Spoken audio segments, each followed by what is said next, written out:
Welcome back to the On the Ball podcast. This is another episode of one of the best potties going around, and we are once again here with Rowey. How are you, mate? I'm all right, mate. I'm all right. Bit shattered about the COVID news that sort of evolved yesterday regarding Victoria, but still hanging in there. How about yourself? Yeah, pretty similar. Bit nervous this morning, as we have been for the last 18 months. Anytime there's a bit of an outbreak, it's scary times, especially in Victoria. But we'll try and steer clear of the COVID talk for now, because that seems to be all that everyone's talking about these days. But bit of another AFL episode, as you've come to expect, without Pilch today. So shout out to Pilch if he's watching or listening. We've got some new interesting topics to chat about today, but before we get into that, we're going to do our standard winners and losers from round 17. Pretty interesting round, actually. I know you and me both had stinkers in the tipping. Pilch almost freaking went the perfect 9, but I don't think many were with him there, to be honest. But yeah, who were the biggest winners for you? Well, the first one was actually perfect way to kick it off is the first game of the round. So Melbourne over Port and Adelaide Oval. It was dubbed as one of the best matches of the year so far by I think us and also everyone else, every other footy fan. And it didn't fail to disappoint up until Melbourne sort of took control of it. So yeah, it was obviously another game where Melbourne just proved to the AFL world that they are worthy and they are this good. To go over and beat Port in Adelaide is obviously a really tough task. I know they've had their problems this year with, beating top 8 teams. And once again, that's causing some worrying signs for them going into September. But it's just on the back of a huge performance by Christian Petrarca, the biggest guy to get away from the Saints, unfortunately. So 33 touches, 8 marks, 6 tackles and 3 goals. That is just the definition of domination. So he just completely tore them apart. And then just the contributions from Tom McDonald, who had 19 and 3 goals. Huge contribution from a tall player like him. Not quite sure what position he was playing. I didn't actually manage to catch the game.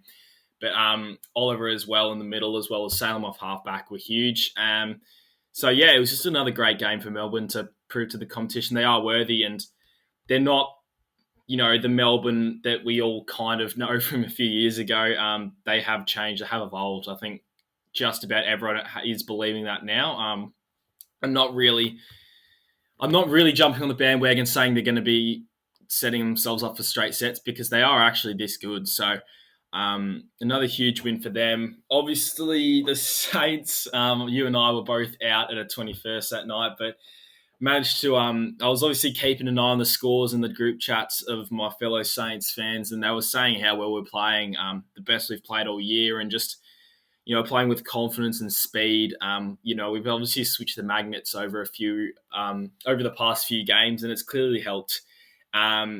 And obviously to beat the Lions, who I think we've dubbed a few times in this potty to be probably one of the best teams in the comp, and finishing on top by over 5 goals was a monumental effort. And it sort of revived our season, giving us a slight chance of finals now, which is pretty exciting going into this weekend. It's Port, who obviously suffered that loss against the D's. So another huge win for the Saints. The Sydney Swans as well to beat the Dogs at Marvel. So obviously the Dogs are a powerhouse at the moment, especially at Marvel. So for the Swans to just keep on getting these big wins against big teams is huge for them, considering obviously on paper, I still don't think their list is, elite. But obviously on grass, they're absolutely unbelievable. They play with, I haven't seen the team play with such confidence this year, able to turn these sort of mid-grade players into really serviceable players every week. So yeah, once again, a really good win for those boys. And once again, just like I said about Melbourne, proving they are the real deal and can cause some upsets, or at least just, cause some damage in finals. They're probably as good a shot as anyone else at the moment, because they're playing that well. And the Pies as well over Richmond, huge win for them and their confidence with Robert Harvey taking over. And like Saints, switching over the magnets to go in the midfield's obviously proving well. But the biggest winner out of everyone, I think, is North Melbourne. To go over and beat West Coast. I'm sure we'll touch on West Coast in a second, but in terms of boosting their confidence, going over and beating a WA team in WA is one of the toughest feats in the game, especially when it's West Coast. And And it's just showing that it's not all doom and gloom for North fans. And I think the season's honestly probably gone better than expected if you ignore the first few weeks. Jaden Stephenson's an absolute animal in that midfield. He may only be slight, but he's proved him to be a great pickup. I know he was obviously kicked out of the door, but it was credit to North for jumping on him. And just the likes of, Zeeble and Hall off that half back just continue to put in really impressive performances in every week. Cunnington in that midfield with, LDU and Taron Thomas all stepping up has been huge. And Goldstein as well, signing off his career in fashion, kicking that late goal was absolutely awesome for the Roos. It was a win for the AFL this week, I think. I think that's a great way to sum it up. Richmond lost, West Coast lost, two of probably the most hated teams of the comp. And North got up, and just a great weekend of footy, really. What about how did you? Sorry, I've just completely forgotten how to speak. How did you find the weekend? Yeah, pretty much had all those teams in my winners. I tell you what, I don't know if they really do this in AFL, but they do it in NFL. Before the season starts, each team has like a over or unders in the wins number. I tell you what, I reckon North have gone overs in the last 8 years. Every time they come into a season, no one's expecting much, and then they always just produce a little bit more than we're hoping. But yeah, well done to North. That's pretty impressive. Yeah, Collingwood, I know they've had the whole Buckley sacking and all that stuff, but their last 6 weeks has actually been pretty impressive. So Yeah. And I was looking at the VFL ladder before there. VFL teams coming 6th out of 18. So it's actually not all doom and gloom for Collingwood. The other team sorry to go. jump in. No, sorry to jump in quickly, but I really don't think they're not really that bad at all. You look at their list, and it's full of on paper, it's a finals quality list. Yeah. So I'm honest, I'm not surprised that they've had a really good past month and a half.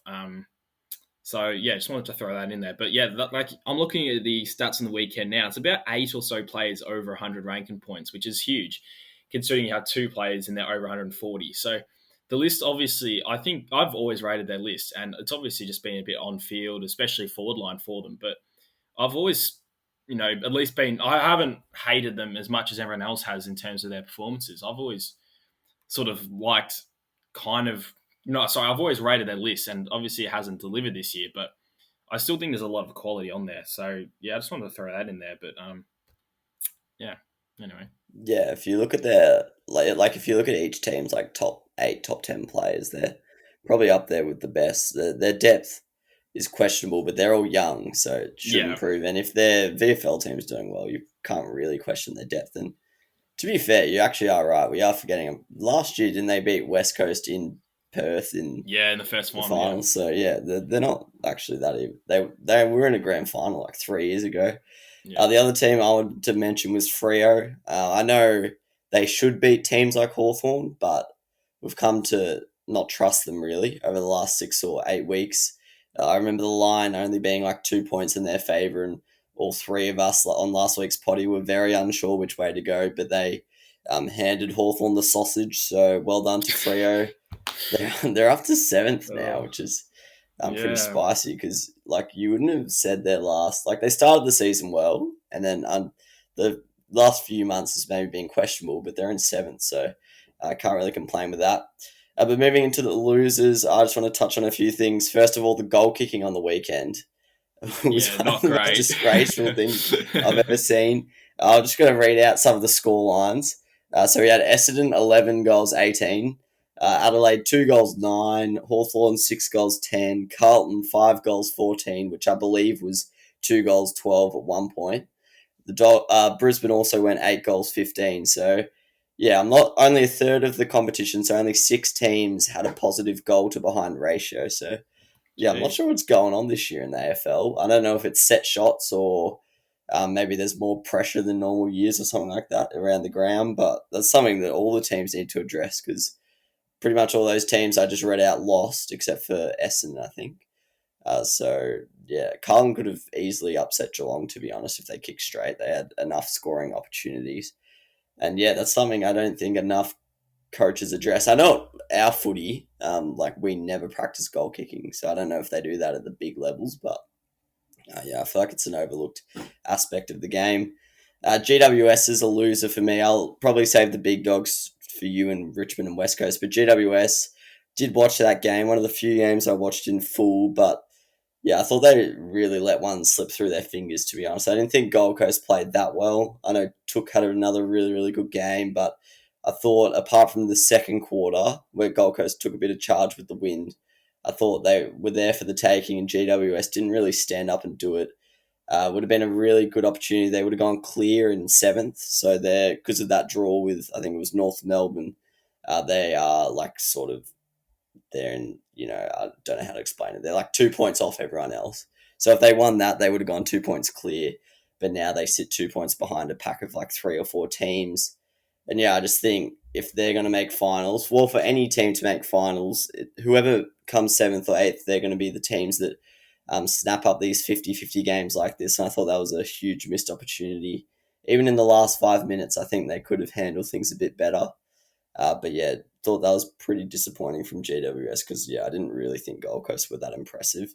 But well done to them for getting another win. I know Pilch tipped that one, but I'll leave the big losers of the week to you.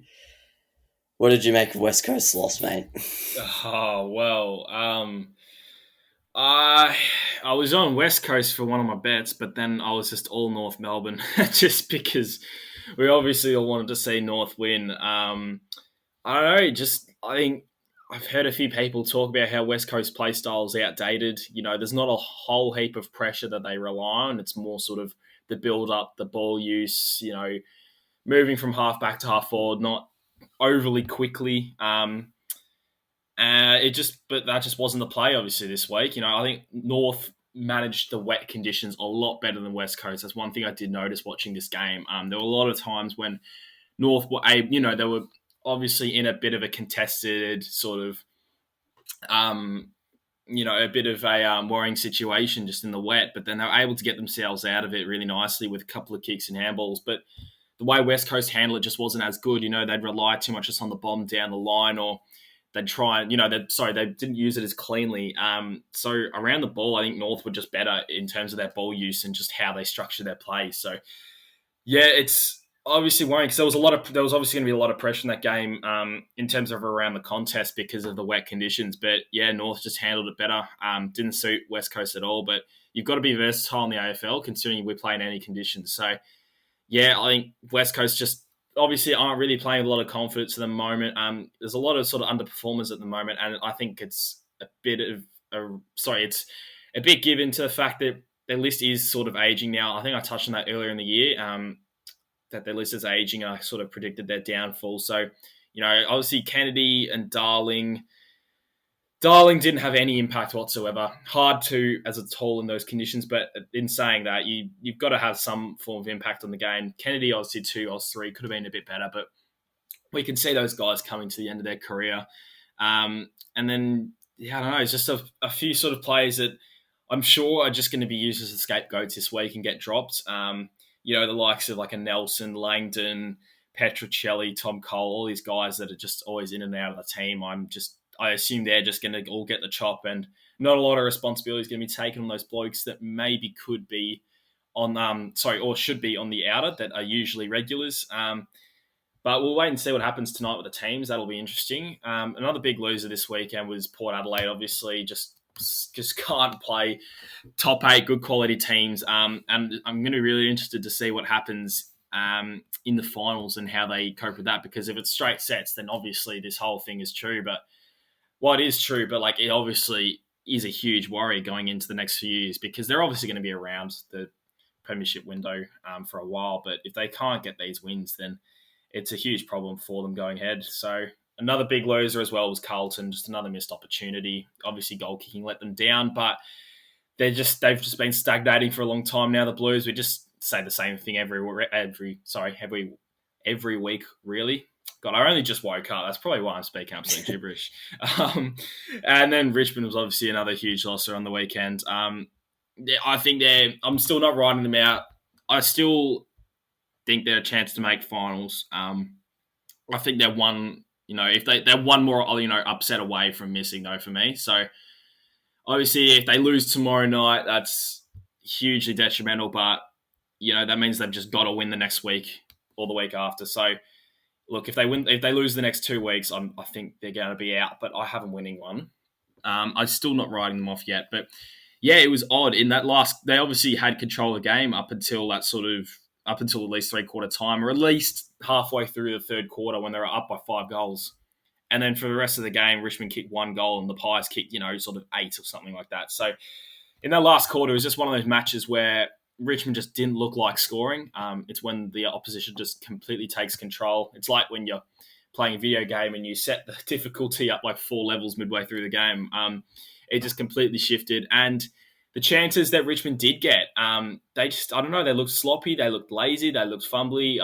I specifically recall one moment, I think it was in the last quarter when I can't quite remember who it was, delivered it to Rewald. He was about 50 out. And, Rewald sort of lumbers, expecting to take this every day of the week, and Maynard has absolutely no right to spoil it, but just dives in and spoils. And Rewald, I think it was just a bit lazy from him, just expecting no contact, just thinking about what to do next, release just the set shot. Like, you've got to be focusing on taking the mark and just putting responsibility on yourself there. I think that sort of summed it up really for me. But yeah, that's all the losers for me. You touched on GWS as well there. So I'm not going to chuck the Dogs in there or Brisbane in there quite yet. Obviously, I think Brisbane, maybe from watching the highlights and hearing the game, were maybe a little bit slow compared to how the Saints played with their pace. And the Dogs, well, look, they're still at the top of the ladder. So, and they lost to a team in Sydney who's, probably one of the most informed teams in the comp at the moment. But yeah, at the same time, maybe just keep an eye on them over the next few weeks, see what happens with them. Yeah, 100% agree. I don't think we can go too hard on those teams losing. It just seems like a bit of a blip. All right, top 8 time. I've actually done mine this week for the first time in it might be this whole season, but so I did the predicted this morning. So that's always a bit dodgy because I don't do the margins or anything, but we'll see how it goes. So I've got the Dogs coming in at first. I don't know why. I'm harsh on the Demons. Like, they've shown enough to win the minor premiership, but I still like the Dogs. Then I've got the Cats in at second, Lions third, Demons fourth, but that's all very close, that top 4. Then I've got the Power in at fifth, the Swannies in at sixth, although who knows how high they could get if they keep playing this way. And then the all-important positions. I've been Richmond's biggest fan this year. I've stuck by them. But this is actually the week where I'm pulling the pin. I'm jumping off. I've got the Eagles in at 7th. And I've got the Baby Bombers coming in at 8th. Yeah. Pretty surprising, but I've got the Bombers finishing above Richmond and Fremantle on percentage, who just miss out in 9th and 10th position. So, controversial from me, and I can't imagine the Essendon faithful, how rowdy they would get if they did snag that finals position. But I'm willing to bet against Richmond now, and I'm sure it'll jinx it, but I'm okay with that. I'm willing to accept it's probably going to happen. But yeah, who have you got in your top 8, mate? Well, this is sort of, I'm sort of like 1 week. You and I are 1 week separate. So this is the week where I've finally bought into the fact that I think Melbourne is probably the best team in the comp now. And I've got them in at top. I don't think they're going to move from the top now. I've got the Dogs in at second, the Lions in at third, and the Geelong in at fourth. I think it's been my top 4 has consisted of those teams for quite a while now. I don't think that's going to change. I've now got the Swans leapfrogging Port. I think their fixture's a bit easier, and I think Port are going to be susceptible to a few of these close losses. I'm really intrigued to see what happens in Port Saints this week. Whether it's a complete walkover or whether we really bring it to them is going to be interesting. I've got Port in at 6th, and then these two. Yeah, look, let's have a bit of fun here. I've actually got the Dons in at 7th. I've got them jumping up, not 8th, but 7th. I think they're really going to bring the heat in these last few weeks. No one's really talked about them much. They have got the best percentage out of all teams 7th and below. So that is a factor, as we've seen it basically every year when it comes to finals, or at least the placing for finals. And they do have a very winnable fixture.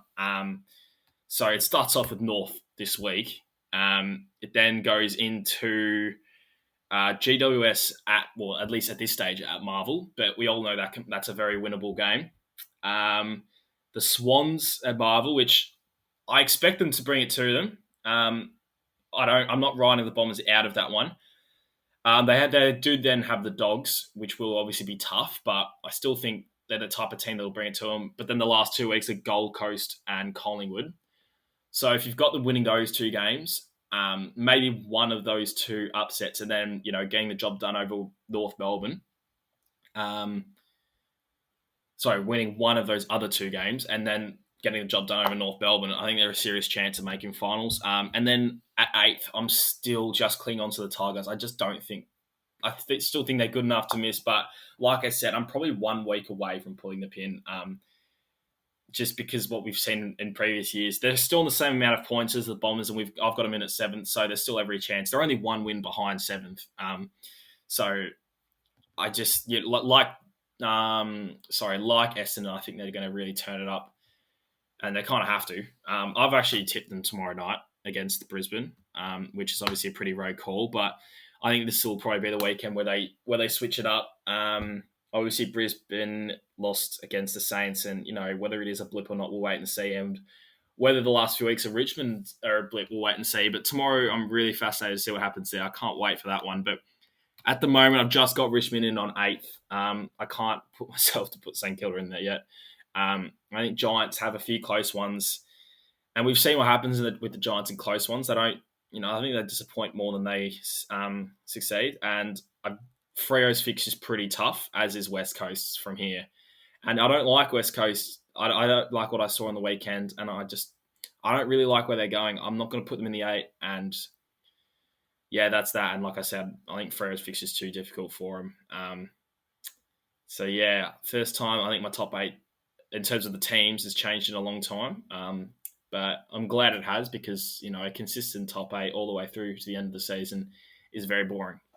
Yeah, it's pretty funny that it was not even long ago, maybe round 10, where we were confident we had the top 8, locked in, and and it could still well be that top 8. Yeah, that is true, but it's definitely going to be a lot tighter than what we first thought. So yeah, I've pulled the pin on Richmond, but yeah, watched them come out and beat Brizzy, and all of a sudden they're back in premiership contention. But all right, I've sort of left you up to your own devices in this segment. So I've had this in the locker for a few weeks now. I've been thinking of a best 22 out of players who aren't in their club's best 22, but then I thought 22 is actually way too many, and it wouldn't be the most interesting segment. So I've left it up to you. I said you can do 5, 10, however many you want. So I'm interested to hear, because me and Rhett, a keen listener of the potty, we always discuss not sure why teams don't go and get these players when they seem to always favour the draft, when I think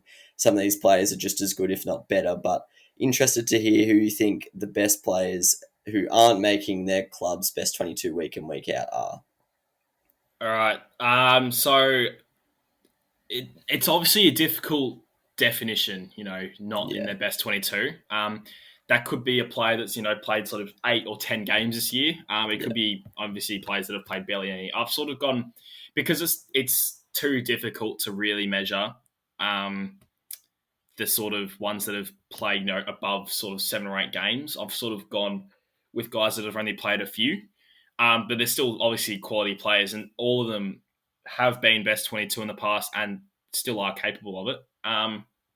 So I'm going to sort of stick to that extremity of the question. But number one, this isn't in any order. So I've just got a few names I've got to tick off. The first one, which has been talked about for a long time this year, is Mitch Wallace from the Dogs. He's always been fit. He's been playing VFL. In the last couple of years, he's been almost the Dogs' main forward, as a medium forward who usually takes the best defender, can let sort of Aaron Norton grow and develop against the talls. But this year, he's barely found his way into the team. And I think when he did, either last week or a week or two ago, he came on as a sub and I think kicked 2 or 3 goals. So it shows he's still got it. I think that was against North Melbourne, if I'm not mistaken. But yeah, I think kicked 3 last quarter goals coming on. So, or at least starting, actually. I think he might have started in that game.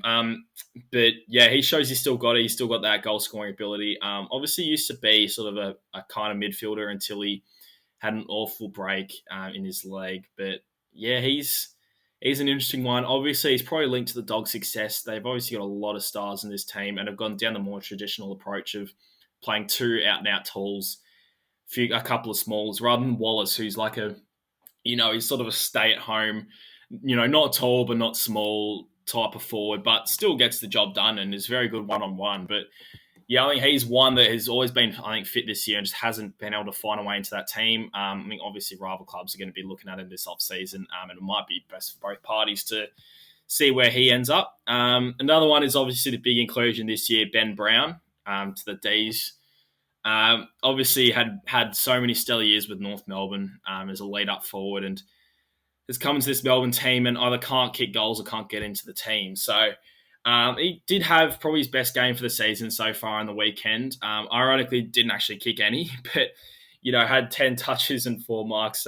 Sort of shows how he's been going this year. Obviously, not promising for him.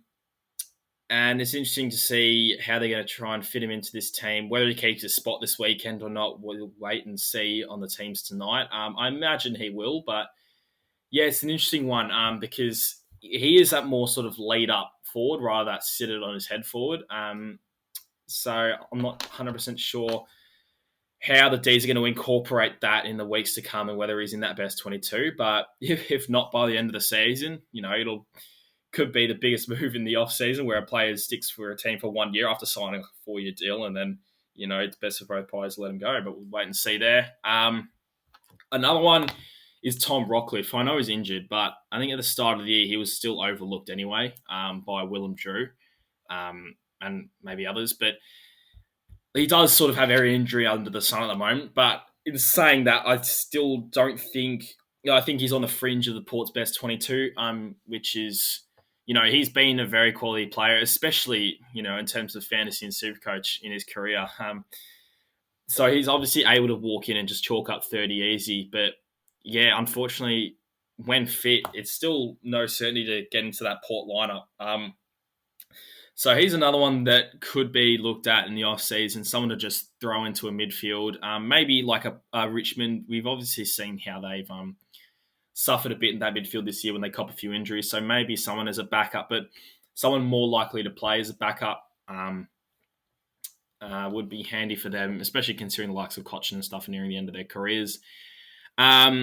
Couple more. These guys are a bit... Oh, actually, no. I've got Reece Conker here as well on the list, who obviously made the way over from Richmond.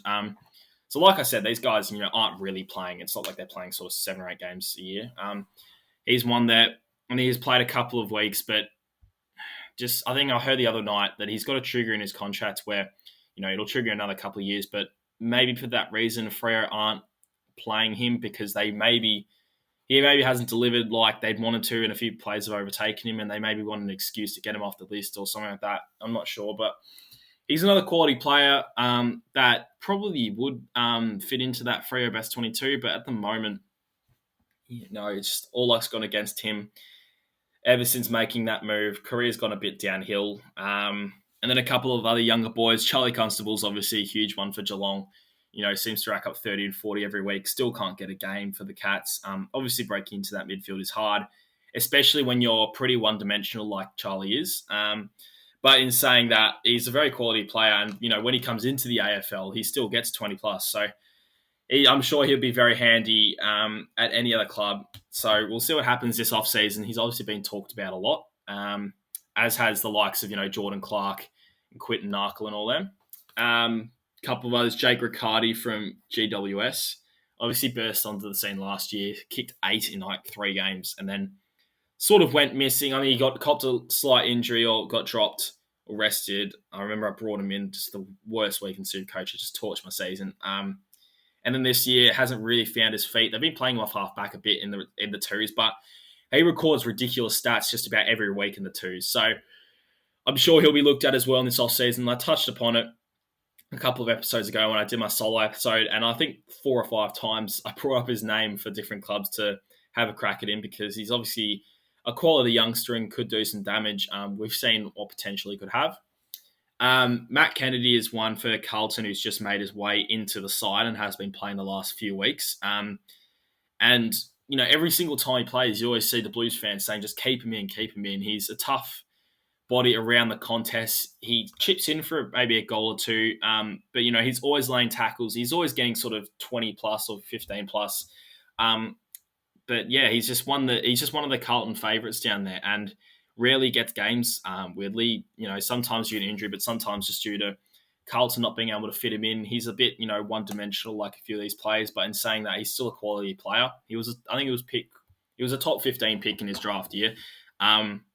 So obviously has that potential. So he's probably one that's probably played the most games out of these guys this year. But obviously should have been playing just about every week for Carlton. We've seen how they've gone this year and how in that midfield it's a bit too reliant on sort of Walsh and Cripps. And half the time Cripps is absolutely gassed in there. So that's another one for the list there. And just the last one to throw in there is one that's had a bit of hype in his career at times, but hasn't really, delivered and has been dropped a few times, which is surprising given the team he's playing for, but is Darcy McPherson from Gold Coast.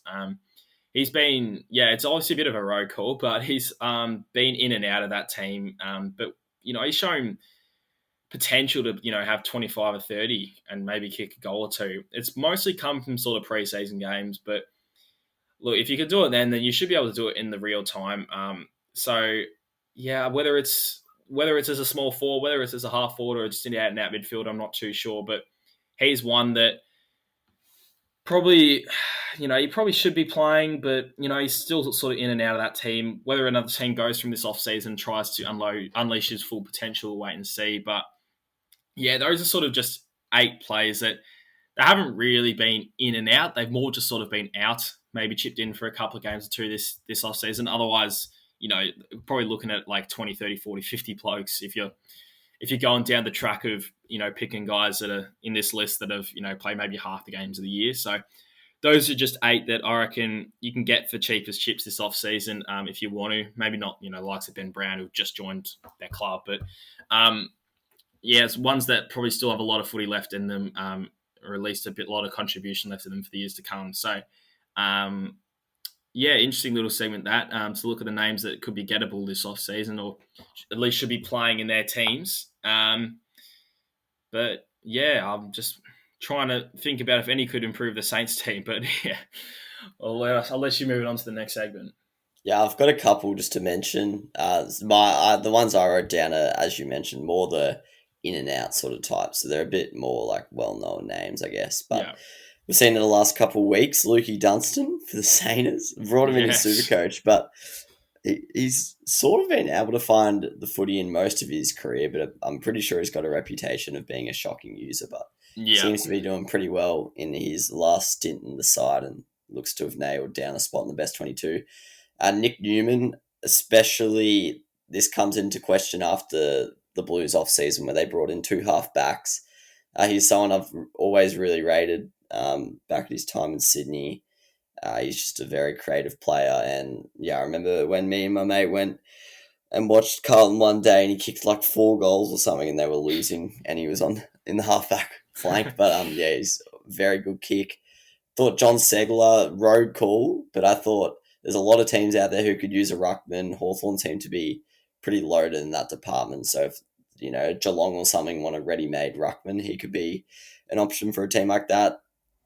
James Rowbottom, he's recently been dropped a couple times from the Swannies team. Some of the younger kids seem to have overtaken him, but I feel like he's still a very young player with a lot of potential. So a team could take him off the Swannies' hands. Alex Witherden, he's someone who, if we look at skill versus games, like he would be right up there. He has not played many games for the amount of ability he's got. West Coast sort of signed him as maybe to replace Shannon Hearn in the long term because I think his first game was pretty much the week Shannon Hearn got injured. But he's only played like 6 games or something this year, but he's been pretty good when he's played. I think Lockie Ash is someone who, he was a high draft pick, and I think he's someone with a lot of talent. Been in and out of the GWS side as most of their team has, because Leon Cameron is a strange man, but I think he's very talented. And this guy's a throwback, this next one, but he was a bit of a Supercoach gun as a rookie. Well, maybe not a gun, but a lot of people had him. But James Cousins, he actually dominates in the Box Hill VFL team. He's like their main inside mid. Patrick Lipinski is, I don't know if anyone listens to it, but the AFL Exchange podcast, they absolutely froth Patrick Lipinski. So he's someone that teams could have a look at. To be honest, the whole Dogs VFL team should be under the microscope. They've got about 5 or 6 blokes. I know Ed Richards only has just come into the team the last few weeks. I know Toby McLean's running around in there and stuff. Tom Green, probably he is best 22, but he's been dropped twice this year, so he's someone else. Josh Rotham of the West Coast Eagles, he's basically best 22 now, but he's mainly been given opportunities when McGovern and Barras are injured, but he's a very, very good tall defender. I don't know how West Coast do it, but at both ends of the field, they seem to be very good at producing tools. And as you mentioned, at Geelong, they've got a few, and I think Quinton Narkle, along with Charlie Constable, both should be looked at. I just think it's something overlooked in footy at times. Everyone gets very obsessed with the draft, and I know you probably prefer being interested in draft picks as you do love it, but yeah, I think a lot of these players could definitely do a job, and you can get them for value picks like we've seen in recent years, like the Saints with Dan Butler and stuff like that. They can be the perfect fit. They're ready to go. And I think sometimes we get a bit carried away with the draft, but yeah, just thought I'd say some of those names. It's an interesting discussion. All right, moving on to some list management decisions. I was thinking about this during the week. There's some teams that I actually don't know what they should do, and I'm interested to hear your thoughts. I like to think you're a bit of a list manager. I think if the AFL, all sports industries weren't so caught up on everyone having played the game. If every staff member didn't have to play AFL, I reckon you would be right in there. Dream job. a genuine gun list manager. So I'm interested to hear what your take is. So I've got 3 teams here: West Coast, Port, and Richmond. It's up to you how specific you want to go, whether you want to name specific players or just a general strategy. But I've asked you what these teams should do across the next 2 or 3 trade periods, off seasons, whatever you want to say, because they're all sort of at a crossroads in my opinion, and I'm interested to see what you should suggest they should do moving forward. So yeah, feel free to rip in. All right, yeah, I won't be too specific. Otherwise, this episode is going to go until midnight. But I think West Coast is one to kick it off. So as I touched upon earlier in the year, their list is old, and I think people are starting to really realise now that it's a problem, especially over the last few weeks. And I don't think these veterans. I think the premiership window has passed. The veterans that play for them. Like we see, like the Shannon Hearns, the Kennedys. But then even if you get into these players like the Shepherds, the Shueys, and all that, I know this is obviously very sort of abrupt, given it's only really been these last few weeks that they've failed to deliver. But as we've seen by Richmond, you need to have a bit of youth in there running around. We've seen from Geelong that they just simply can't get a grand final win the last few years. Whether that's to do with age or not, not 90% sure or anything like that. But in terms of West Coast, they can't bring in, I don't think, anyone over the age of 28. They need to go young, or at least players that have had a little bit of opportunity but haven't seemed to break into the side or cement a spot, as you said, as the Saints did with Dan Butler. Because these veterans are running out of time, obviously. They're just about all over the board. They have blokes that are really old. And it's just about in every position. So as we've seen with the youth that they've brought in over the last few years, Oscar Allen's obviously become a star. Even just this year, we've seen Luke Edwards and Luke Foley, produce some very good games and very stiffly being dropped.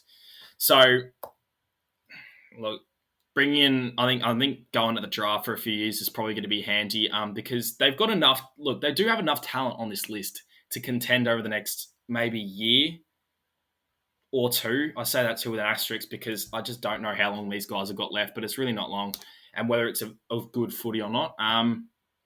But it just depends on what road they want to go down. If they want to contend next year, then yeah, obviously go after maybe a few of these blokes we talked about earlier that maybe aren't in this best 22, but could definitely play a role in other teams' best 22s. But I don't think they should be bringing anyone over the age of sort of 28, 29, where they're either just falling out of their prime or anything like that, because they just join the list of the plethora of old blokes that West Coast have. So I think all of West Coast, lots of West Coast midfielders are obviously nearing that age. Gaff, Shuey, even Elliot Yeo, he's not young anymore, are all sort of past their primes. Even the likes of Jack Redden's 30, and he's been a consistent contributor this year, but obviously he's entered the 30s, which is where your career obviously declines unless you're Sean Burgoyne. So obviously, yeah, I think targeting a few blokes in this off season via the draft is going to be handy for them because they've shown that they can develop youngsters. They don't usually tend to bring in guys that have failed to get maybe a couple of games under their belt at other clubs. They have recently, in a couple of recent years, in sort of Zach Langton and Jermaine Jones, who have played this year. Apart from that, just about everyone's sort of homegrown. So they do like to stick with the guys that they draft. So maybe a year where they bring in, 4 or 5 blokes that like in the top 50 of their draft would be handy. But it depends because they do have the talent to probably play top 8 next year, even though how old their list is. So I think just a little nice mix of 4 or 5 blokes to make sure that when these guys all do fall into retirement, it's not a huge deal and they don't fall all the way down the ladder. And that these guys have all got a few years left. A few years into them. I also don't mind the tactic of bringing in a couple of mature age. I think guy in the waffle called Connor West. I think he's going to get his chance this week. He's 22 and he's an absolute bull in the midfield. A couple of guys like him maybe that can help out at least next year if they do want to go for that one last chance at a finals tilt. But I just don't think it's going to happen. But we'll wait and see how they go about it. But yeah, I think the premiership window is past the veterans they've got on the list, but we'll wait and see. Onto Port as well. I think they're in a much better position. They've structured their list a lot better than I guess West Coast. I think West Coast sort of all their veterans are retiring at one sort of space of a few years, much like Geelong. So they sort of focused solely on those few years ago, which did succeed for them to get a flag. So well done to them. However, it is obviously going to be detrimental because they're all going to retire, or at least all going to fall out of their primes and retire at the same sort of period. So Port Adelaide's another one that is probably in a better position. They do have a much better mix in terms of youth and experience. Obviously, largely due to the fact that their youth has come on and been successful. So I'm talking the likes of Dersma and Rosie and Butters, Georgiades, and all these guys have all sort of leapt onto the scene and become consistent best 22 players in a top 8 team, or at least a top 4 team a lot of the time. So that's obviously been huge for them. The only real worry in terms of age is maybe Travis Boak in that midfield. Is obviously he seems his career looked shot and dead a couple of years ago, and he's just come out and had a couple of his career best years. So when that man leaves the competition, or at least stops getting all these 25 plus games, I'm not too sure, but I think they don't have to have a massive draft focus given they are in the premiership window and will be for a lot of the time. I think maybe 1 or 2 top sort of 2025 picks over the next few years are obviously going to be handy, given they do like to progress their youth. However, they haven't been a massive target of, or at least over the last couple of years, of bringing in these high-quality players. They brought in Alir, who obviously didn't command. He commanded a little bit, but not a whole much. But yeah, in terms of bringing in like A-grade plus players, they haven't really gone after anyone huge. Whether that changes this offseason, I don't know. But they do have the persuasion power of being a genuine contender over the next few years to do so. So that obviously wouldn't be bad at all, given that they do cough up these wins to top tier teams every game this year. So whether that means they need a bit more of A-grade talent or experience in this team, it's probably a given. So I think going after an A-grade, maybe 2. Obviously, 2 is probably a bit of a stretch, but just trying to land 1 this year would be handy, especially in that midfield. Maybe a bit of ball use in there would be handy, given, like the likes of Boak and Wines and Drew, these aren't all, prolific ball users. Probably a bit stiff to throw Boak in there. But as we've seen with Wines, he chalks up 100 fantasy, but 150 super coach, largely due to just, the bombs long. But yeah, they're in a much better position, Port, than probably the other two teams here, given they've got a really nice mix of youth in this team and just guys that are very serviceable. So the likes of, Mackenzie and Cleary as the key pillars in defence. Obviously, and sorry, Jonas, obviously, going week in, week out. They're not obviously like the top defenders in the competition, but, very serviceable and do their job. And the last team I'll probably touch on is Richmond. And it just depends what path they choose to go down. I think they've still got the capabilities to go for one more flag next year.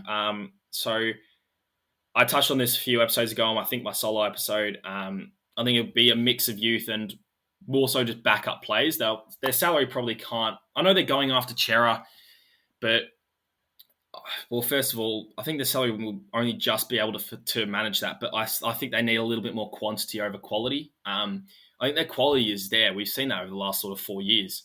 They've won 3 flags. I don't think they need to throw all their eggs into one basket and go for Chera. I know it would obviously probably be beneficial for them because he's going to be a quality player over the next sort of 10 years, Adam Chera. But if they want to go after this flag sort of next yearish as well, given it's going to be the last sort of year of these guys that, like, Dusty's in the 30s now. Obviously, I'm actually not too sure how old Dusty is. I think he's just turned 30. Cotchin's obviously old now. Jack Rewalt, we don't know what he's going to be doing. And, the likes of these, they're obviously defence. I swear they're all the same age, but they don't get any younger. So whether they want to go for that last flag next year, look, probably going after a few backups, like I said. We obviously saw what happened to their midfield this year when they lost just about everyone. They sort of crumbled. They had to throw a few young blokes in there like Collie Dawkins and stuff, which probably didn't set the world on fire. Didn't really take them to many sort of honourable wins. We didn't really see any headlines saying, how good are these new guys in the midfield and all that. So I reckon a few sort of ready-made backups that maybe can't get a game at other clubs. I know they obviously wouldn't be. Well, they could well be playing 22 games every game next year. But, I think guys, like the Power Peppers and the Constables of the world would be handy. Whether they could persuade them to come over or not, given that they're not locked for 22, is another question. But I think it should honestly be a mix of youth and backups if they're going for that last premiership next year, which I think they will. But, you can sort of kill 2 birds with one stone, sort of amass 5 or 6 draft picks, get a whole sort of handful of youth in there, as well as making sure you're not, being detrimental to your finals chances. I think would be very handy for them. So how they get all those draft picks, I'm not too sure. I don't think they've lost too many in the this year, in terms of trading future ones from last year. So maybe it's the weather of letting 1 or 2 fringe players that simply don't get games, so they're up other ends of the ground rather than that midfield, because I think that midfield is where they've got to focus on in having a few backups, because I think forward line, they do have a bit of depth. They've obviously got Morris Rowey running around the forward line in the twos, Callum Coleman-Jones and Chol and all these guys. They can only play so many of them. So whether it's letting one of those couple go for maybe 1 or 2 picks in order to get some midfield backup would be handy, because it's still probably a bit young to throw Collier Dawkins in along with, likes of Will Martin and a few of the twos boys they've got running around the two. So, a few of the boys have got running around the twos into the starting midfield when a few of their stars get injured, because that midfield is very injury prone, as we've seen with Prestia and Lambert and Edwards. I think to sum it all up, I think West Coast need a bit of youth. Their premiership window, I think, is past their veterans. So they'll definitely be handy to make sure that their fall isn't monumental. Port can go after more sort of elite A-grade talent, but as we've seen, they like to develop their youth. So a couple of draft picks in there, obviously, probably going to be the road they go down. But, they can obviously feel free to target someone that wants to come over and win a couple of flags. And Richmond depends, probably a mix of both. Kill 2 birds with 1 stone. Get a mix of youth. So like West Coast, their fall's not going to be bad. But also some backups for when that midfield does inevitably cop a few hits during the year, so that their starting midfield doesn't, have the likes of Collie Dawkins in there straight away, because he'd only ever, I think he debuted and had to be thrown straight in there. So they want to have a chance at that finals tilt or that final flag. I think that they definitely do need a couple of ready-made backups in there. Yeah, 100% agree with what you've said there. Yeah, obviously sounds a bit alarmist for me putting Port Adelaide in there because they're not really in the same situation.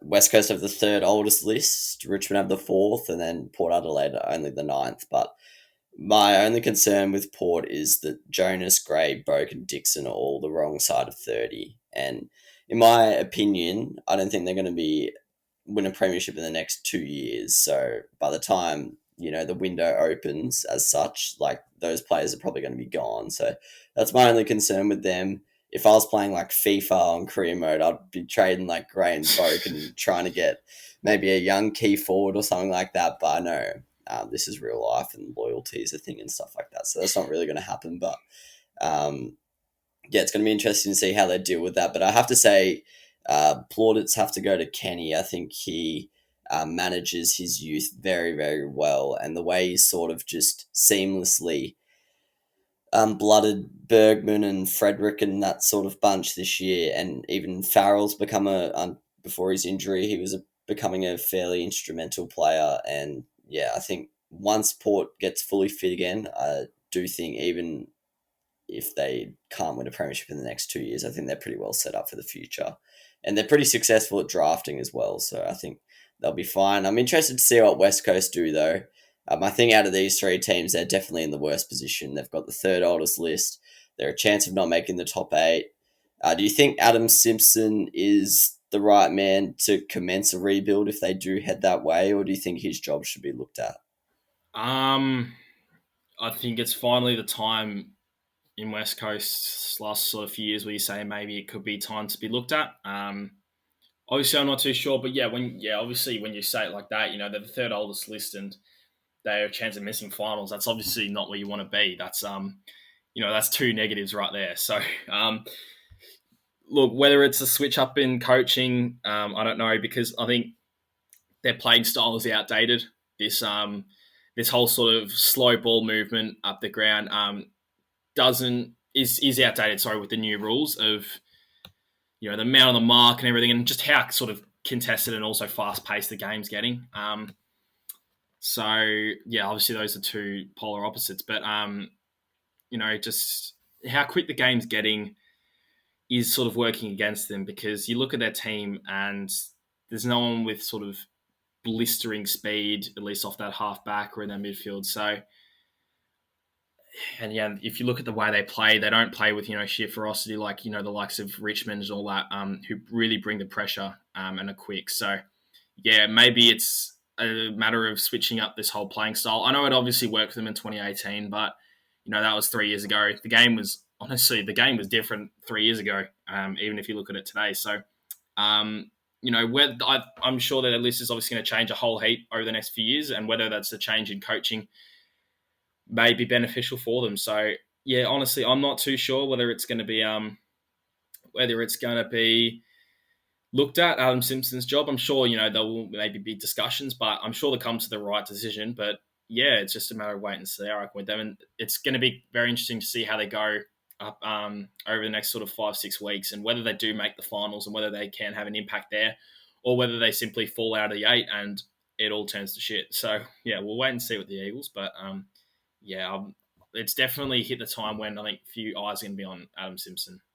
Yeah, I'd probably say sack him, but realistically, if we logically think it through, like the last few sort of crossroads clubs have been at, I know Port 3 or 4 years ago were close to sacking Kenny Hinkley, and now they're a premiership contender. Richmond, all the way back in like 2014-15, I remember when I arrived in Melbourne, Hardwick was one of the most talked about coaches in terms of job security and stuff like that. So, if we look at the patterns and the trends, you'd probably say keep him.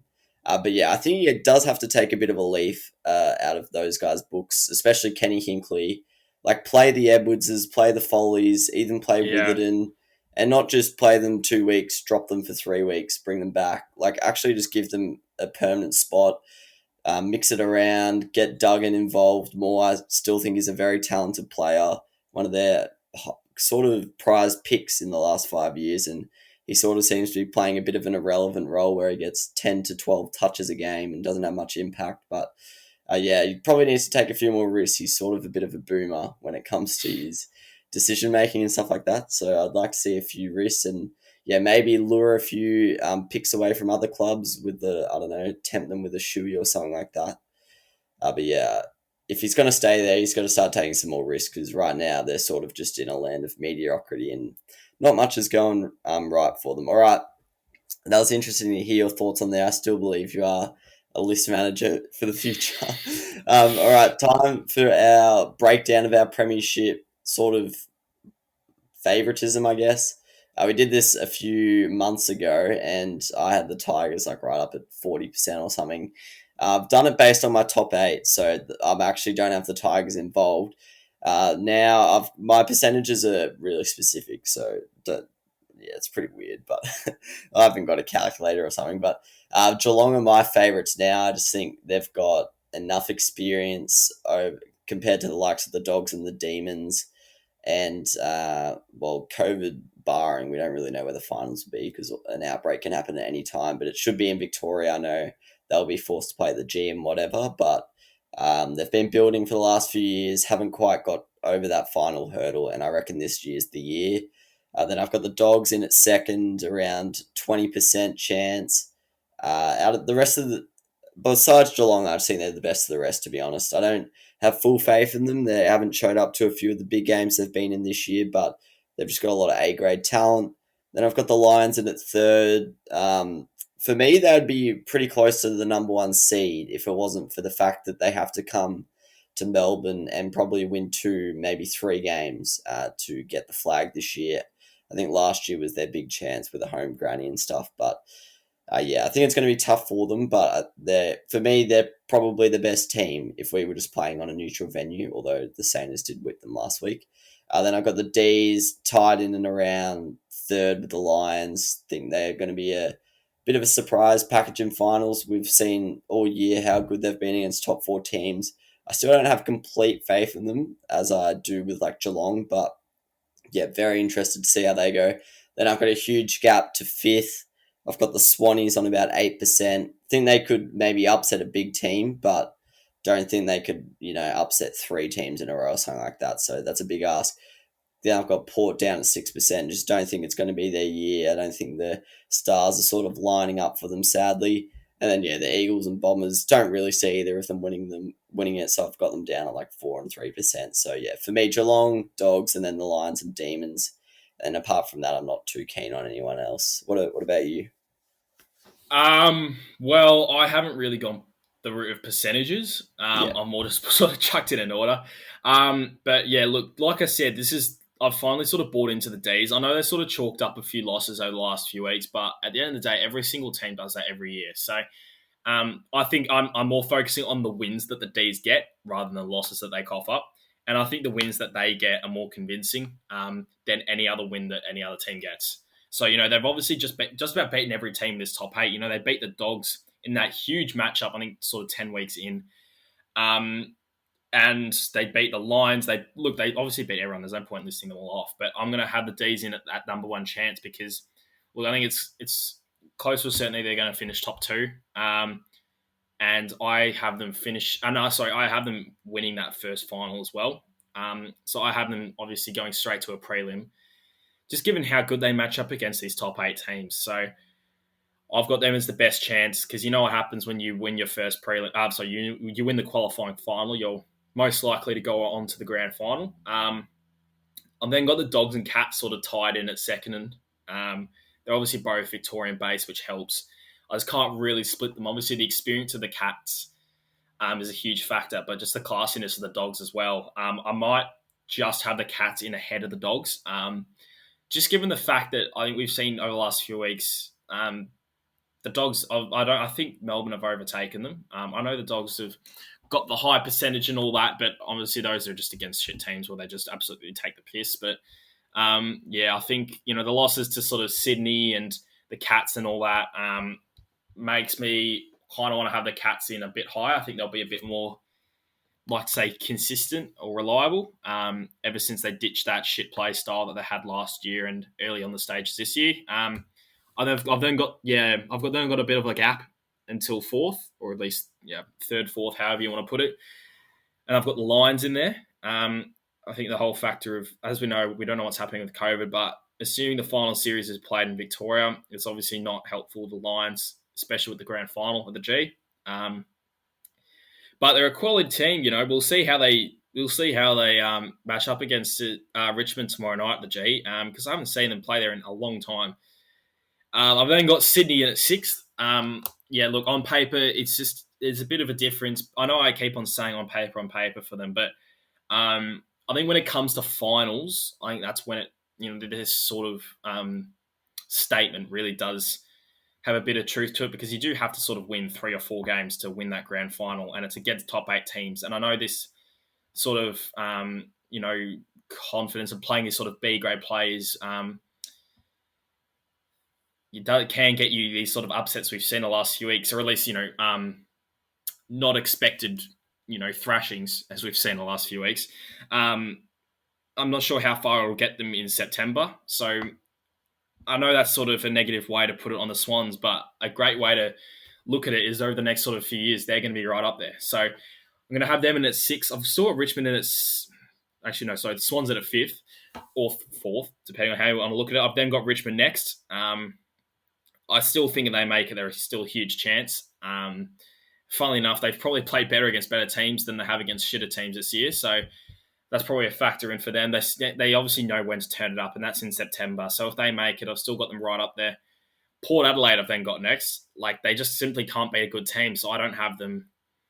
I don't have them in this sort of top 4, at least close to these other teams. A, you've got to play in Victoria. B, they also can't match against these good teams. And also C, I don't think they're going to make the top 4. So they could be knocked out any week. And if they come up against Richmond, I'll tell you what, that's going to be a scary week for Port fans, given they've just missed out in the top 4 spot, and they're coming up against the team that's just won the last 3 out of 4 premierships. So, yeah, there's times for them, but I've got them right down there. And then after that, it's, the likes of, the Bombers and the Eagles and Freo, just whoever makes that last sort of final spot. And so, yeah, they're all obviously probably not going to win the grand final. So they're all those little sort of 1%ers, like you said. But, yeah, it would be interesting to see. I've definitely got D's, Dogs and Cats above the rest.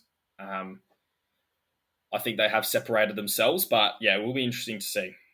Yeah, I know Pilch isn't here, so I don't want to speak for him, but I know he'd have the D's on top with you there. All right, we've done a long one today, but a little bit of a Supercoach chat, maybe not too in-depth this week, but did you have a good week, mate, a ranking rise, or...? Well, if you said this week I'm going to score 2,451, I'd be thinking, that's all right, that's a pretty good score.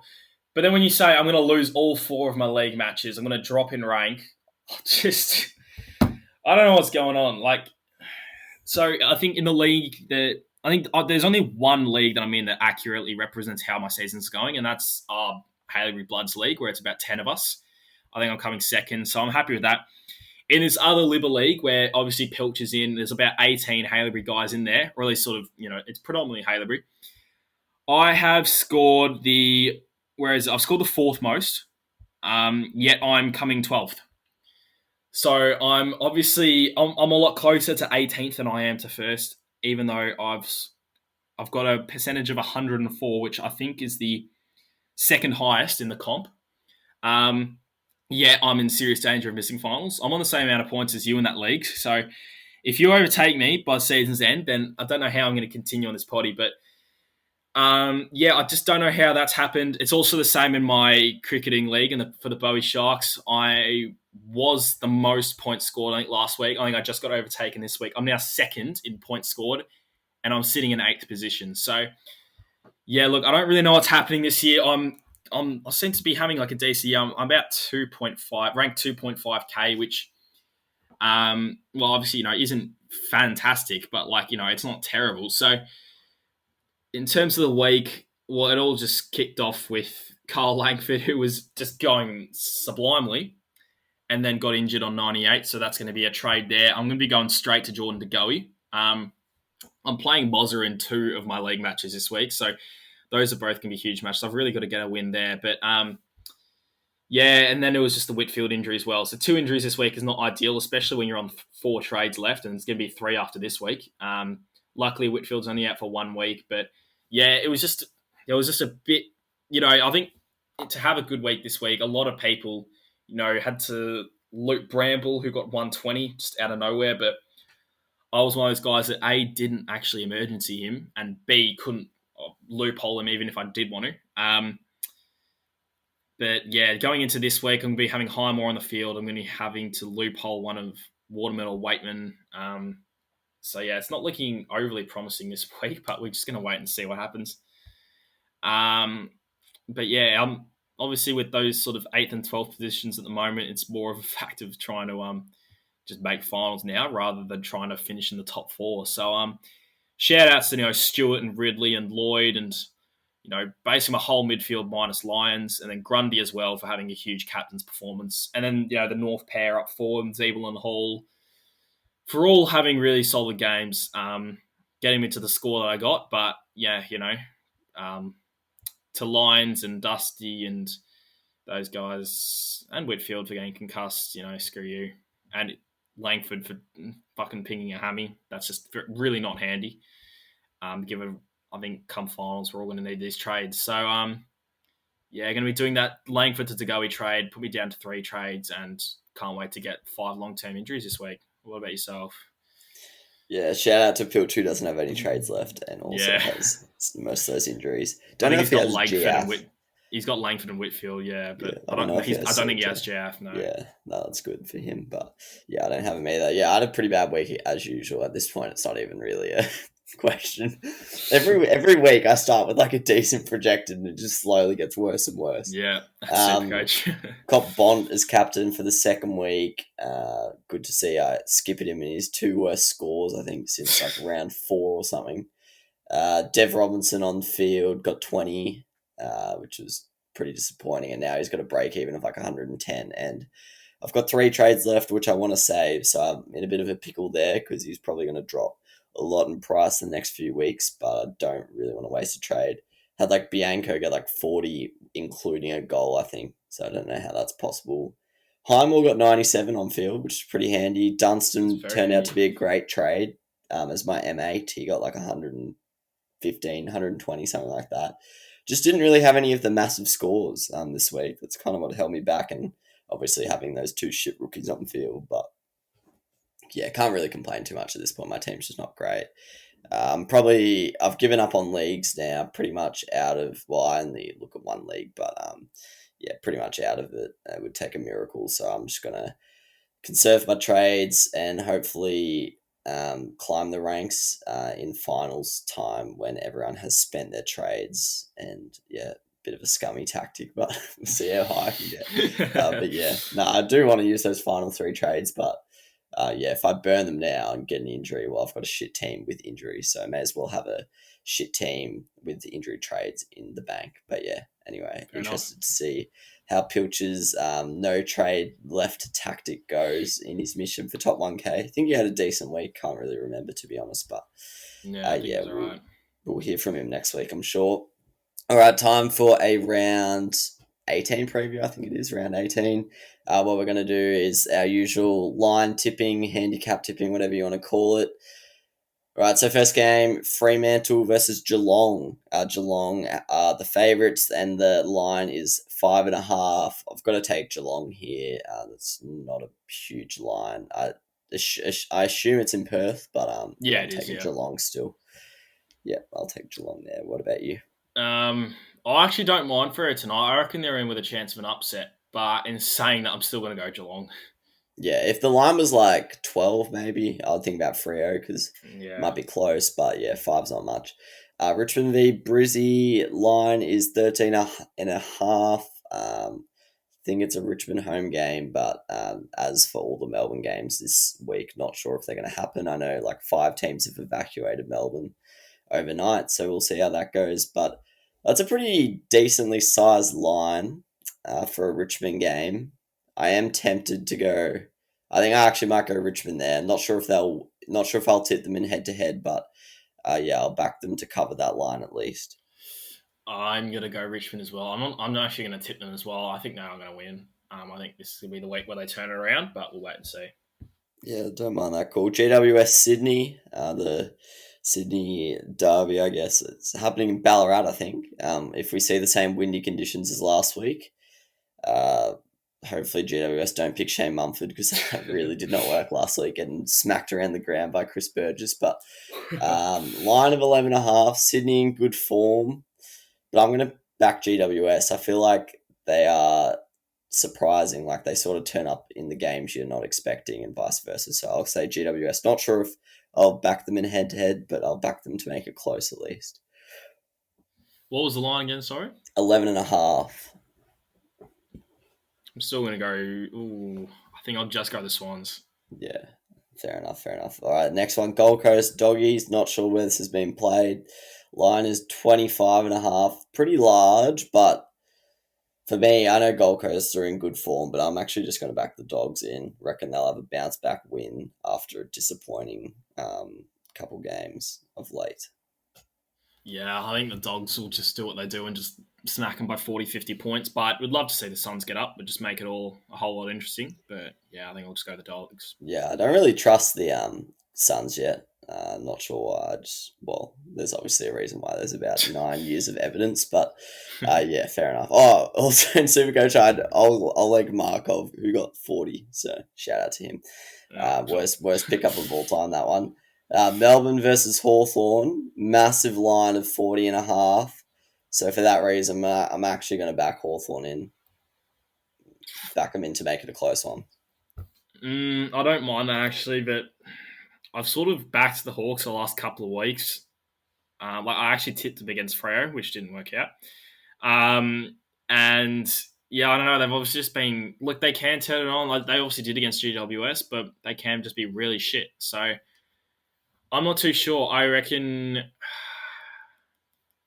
it'll be one of those really crummy sort of 30-point margins. But whether it gets to the line, I'm not sure. I might actually jump on that Hawks line as well. But I'm still going to be back in the D's in head-to-head, obviously. Yeah, 100%. The Hawks have a few injuries as well. I know Scrim's not playing for concussion. I think CJ's out. Day might be out as well. I don't know. Yeah, I think he might be, yeah. Yeah, I saw something on Twitter about that. And maybe Hardwick again. I don't know. Port Saints. Oh, shame we don't have Pilch on. Well, yeah. actually, I don't know. Last week he backed Melbourne. I was going to say he'd back Port. I'm going to back Port just because Saints aren't a top 6 team. That's basically my only logic. Top 8 team, yeah. Yeah. But, what's the line there? 2.5, so it's pretty much. Oh, okay, yeah. Yeah, look, honestly, I'm just going to say Port. Going to pray I'm wrong, but yeah, we're going to go Port. Yeah, should be a good game to watch, actually. North, Essendon, battle of the northern Melbourne teams, I guess. The line is 18.5. North have been in good form. Essendon are due for a weak performance, I guess, but this is actually a tough one. That line's probably exactly where I'd have it. What are you going with here? What was it again? Sorry, 18.5. I don't. This is a tough one. No, I think the ability of the Bombers to blow out teams, I think is gonna. Yeah, I've got them in my 8, so I've got to trust them. I'll go the Bombers. I think the Bombers. Yeah, I just think they have too much firepower to make it a close one. Yeah, great. Collingwood Carlton line's 1.5, so it's pretty much just head to head. I'm gonna back the Blues. Not sure why, but they eventually have to win. Yeah, they do eventually have to win, but I'm actually going to back the Pies here. Yeah, they're in very good form. And then finally, Adelaide West Coast. Line's only 6.5. It's at the Adelaide Oval. I am going to back West Coast, though. I feel like Adelaide have fallen off a little bit in the last few weeks. To be honest, can't really remember their results before last weekend. But I think they beat St Kilda. But yeah, I'll go West Coast. I am very tempted to tip the Crom. I've just heard Tom Barrass is out with the hamstring strain. I reckon that might throw a bit of a curveball in how they line up the Crows. I might just have to go the Eagles though. They're going to get one of these annoying victories where everyone's like, "Oh, they're back." But no, we'll wait and see. Just quickly as well, Matt Parker is going to make his debut tomorrow night for Richmond. So that's just one that's literally just been announced then. But yeah. Shout out to Matty Parker, Supercoach a legend. MP 400. Be great to see back out in the park. Supercoach a legend. Used to pump out like 15s. I'm Um, so pumped to see him back because I loved his X Factor. I loved his sort of pace and aggression, but it was a love hate because he often got 5 or 6 touches. But it'll be great. I'd love to watch him play, but sometimes wasn't for St Kilda. So it's perfect to see him back playing for another team. So can't wait for that. that's actually true. That will be exciting. Give Richmond some spark that they well and truly need. All right, thanks for joining me, Roy. Been probably one of our longest today, actually, but I feel like we've addressed some important topics. You've saved the futures of 3 clubs. We've revived a few lives in the VFL and Samford and Waffle, but interested. I think next week we might chat about free agents because I'm keen to hear what you have to say about the Yeah, remaining good free topic. agents on the table. So, thanks for joining me, mate. Always a pleasure. Praying for all Victorians that there's no COVID lockdown or anything in the next coming days, and hopefully we can just enjoy the footy as normal. Yeah, But yeah, go Port, go Saints, although they are playing each other, but go both of them. go the Um, Saints. yeah, thanks for joining me. See you guys.